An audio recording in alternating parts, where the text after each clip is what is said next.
You may have Trump visiting China, negotiating a reasonable trade deal with China. We potentially have a season of peace and prosperity unlike any that we have seen in decades.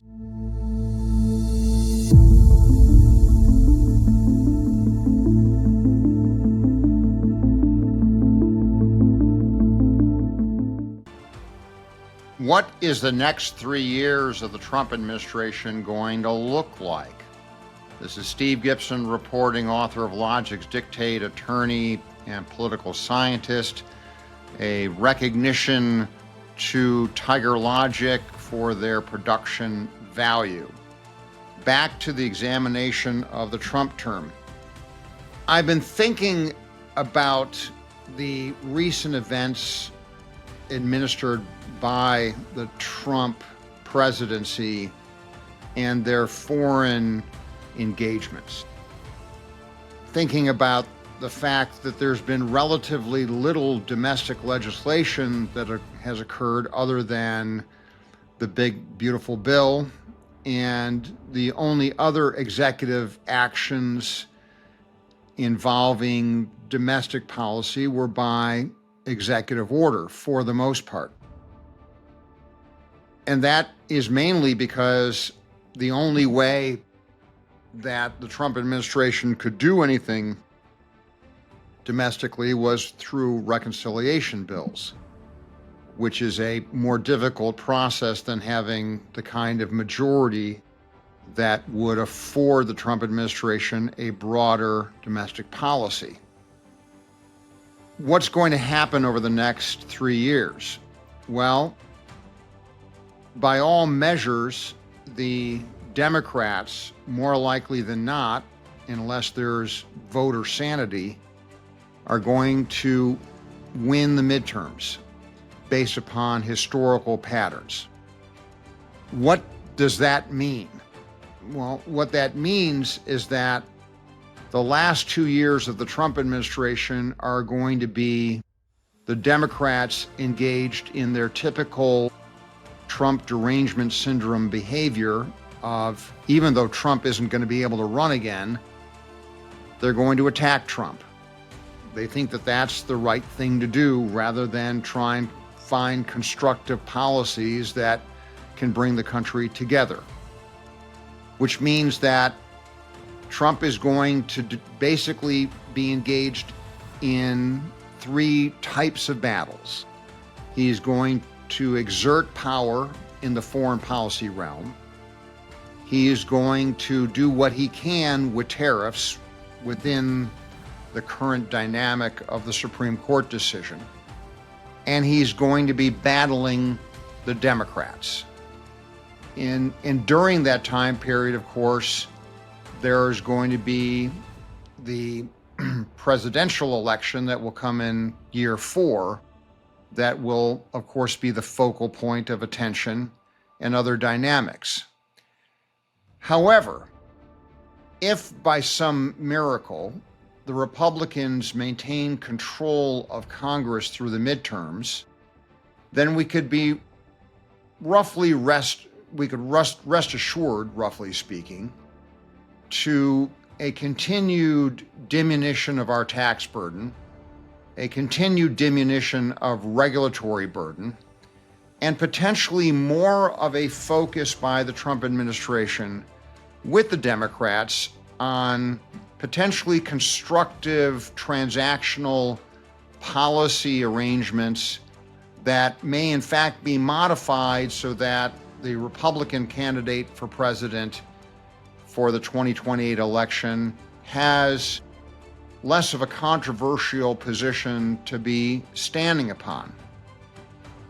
What this argues heavily in favor of is the voters, for no other reason than to lessen the aggressiveness of the Trump presidency in his lame duck capacity, is to not allow the Democrats to become overly aggressive. What we have found is that if you don't provoke Trump, he's less aggressive. Now, that, is somewhat of a ironic position for me to take, because I generally don't want to kowtow to anyone. I don't want to, enfranchise someone that would otherwise be aggressive by giving in to their position. But it just seems as if the right thing to do here is not to enable the Democrats to be provocative over the last 2 years of the Trump administration.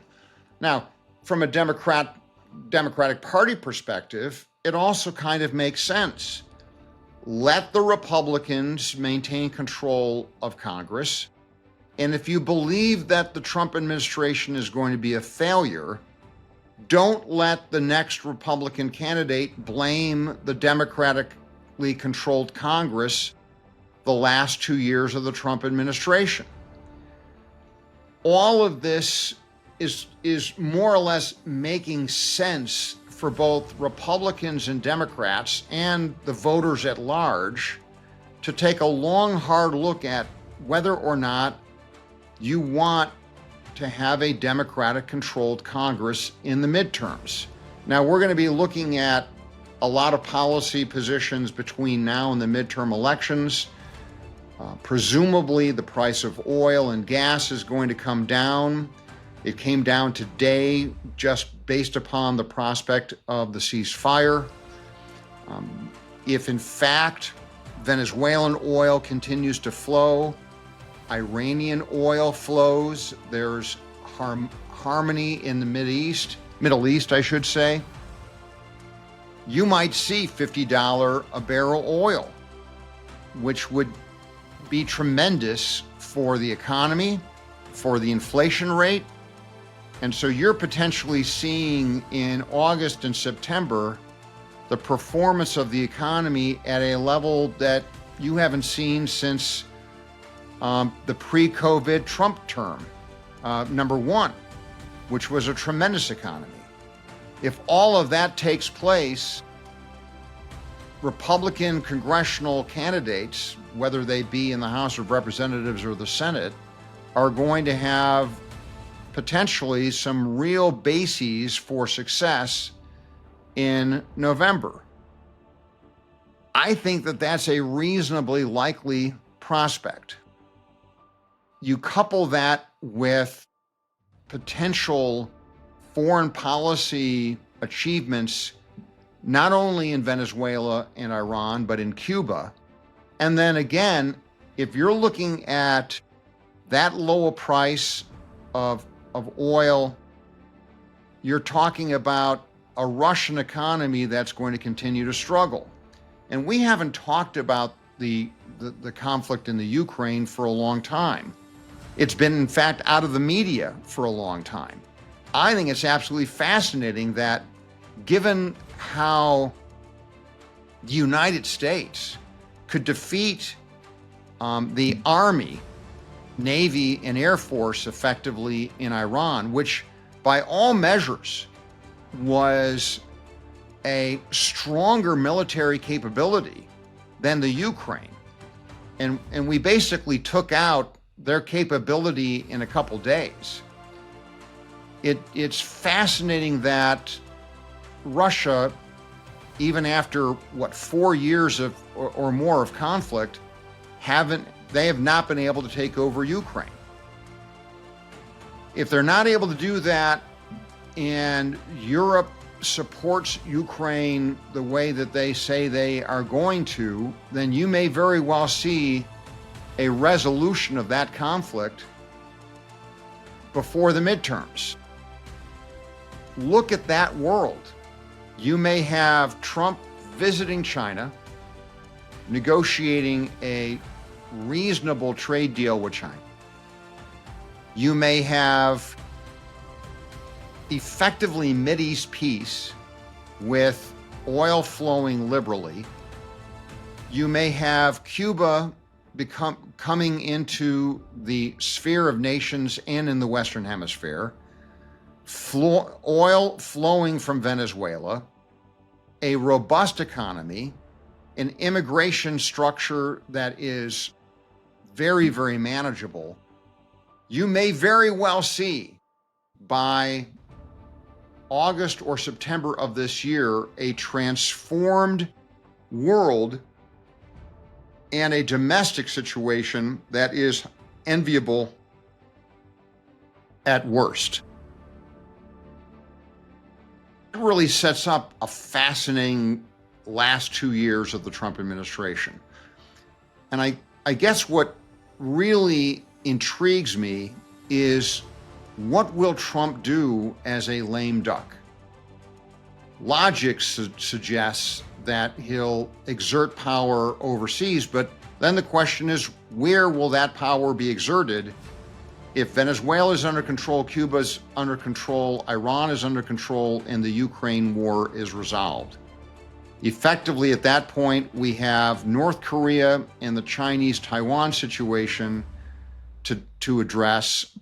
And so long as North Korea just doesn't start flowing ballistic missiles all over the place and China doesn't invade Taiwan, we potentially have a season of peace and prosperity unlike any that we have seen in decades. It's going to be an interesting time if the world turns out the way I suspect it's going to turn out by August. This is Steve Gibson reporting. Please remember to follow, like, and subscribe. And again, I applaud the production value of Tiger Logic.